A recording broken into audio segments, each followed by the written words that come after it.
It's really nice to see you. Morning. I know you've been following the South African election one way or the other. What do you think are the issues? Now, we know that we've always had the issue of inequalities, land distribution issues, and unemployment. But what do you think were the issues that shaped this election this time around? Those things that you mentioned has led to a complete polarization of the country.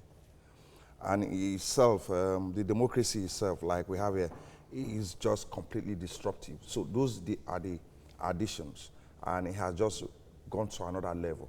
I mean, it's always been there when Mandela was there, and for whatever reasons, best known to Mandela, after one term, he stepped down, and they've just had issues with the different characters and personality that have succeeded him. First, he was in Mbeki, a gentleman, from the outside, but he came with his personality, and things just didn't go with the HIV epidemic, and that also was connected to politics because you see the way he was shoved aside by Zuma, a traditionalist, and Zuma was a different character. Now, all of this has been tied to their politics. So right now you have a gentleman there who obviously seems likable by outside world. He has this, corporate outlook and all that. But he perception. Yes, but he carries also, Cyril Ramaphosa carries also a very unique personality that has to do with the economy, which is tied to their politics. He's played a very huge role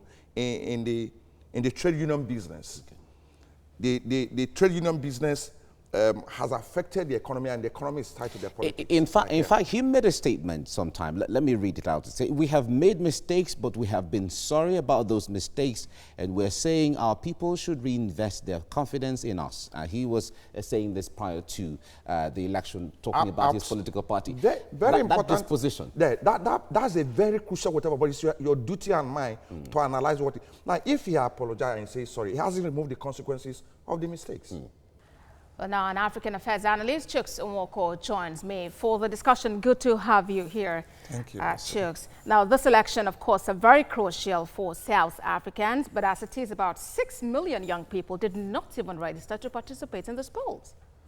Those are the 6 million youths that would have decided the outcome of the elections. But even before it held? Yes, just before it held, because there are issues with which they would have just lined up against the different candidates. They've had issues anyway with ANC, its leadership, poverty, and all other concomitant consequences that has risen as a result of ANC ascending power 25 years ago.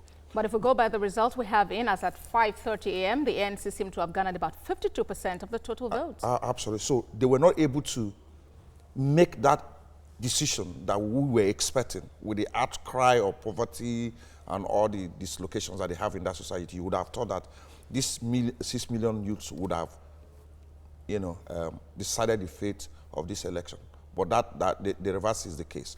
However, I remember that when Cyril Ramaphosa ascended power, we were saying that, look, that in the next elections, that ANC is going to have Julius Malema and Democratic Alliance deal with it. But from the result, the reverse is the case. Maybe South Africans are just pleased with the system.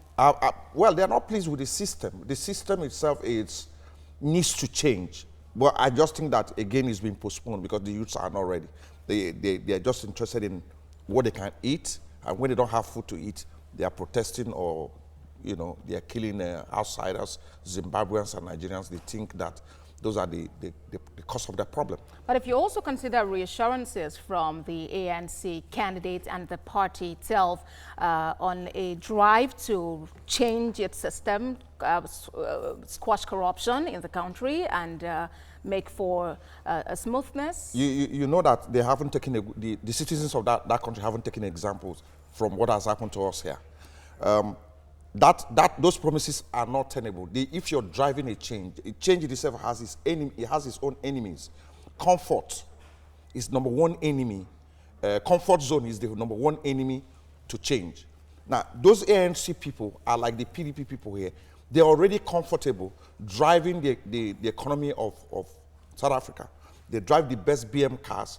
They live in best houses. They wear the best clothes. They are comfortable. So that change is just being mounted. The people who will bring the change are the people who are in an uncomfortable zone. All right, then. And they are not queuing, they are not registering, and they are not voting. Okay, wait to see how the final result would pan out. Chooks Nwoko, Global Affairs Analyst. Many thanks for joining us. Thank you for having me.